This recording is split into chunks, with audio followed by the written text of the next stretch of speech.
पंतप्रधान मोदी उद्या मुंबई दौऱ्यावर. महायुतीमधल्या आमदारांना उद्या रिपोर्ट कार्ड द्यावं लागणार. महायुतीच्या सर्व आमदारांसोबत मोदी स्नेहभोजनही करणार.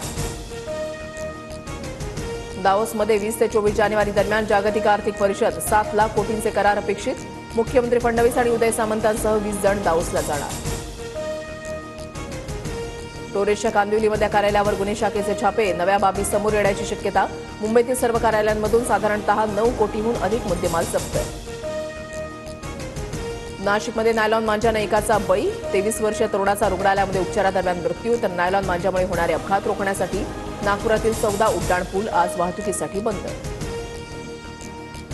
मकर संक्रांतीनिमित्त मंदिरामध्ये भाविकांची गर्दी. पंढरपुरातील विठ्ठल रुक्मिणी मंदिरातही सजावट. सजावटीसाठी 25 प्रकारच्या फळभाज्या आणि विविध फुलांचा वापर. पुण्यामध्ये लोणी काळभोरमध्ये विद्यार्थ्यांमध्ये फ्री स्टाईल हाणामारी. विद्यार्थ्यांच्या टोळक्याची तिघांना लाठीकाठीनं बेदम मारहाण. महाकुंभमध्ये पहिल्या दिवशी तब्बल 1 कोटी भाविकांकडून महास्नान. मुख्यमंत्री आदित्य योगीनाथ यांची ट्विट करत माहिती.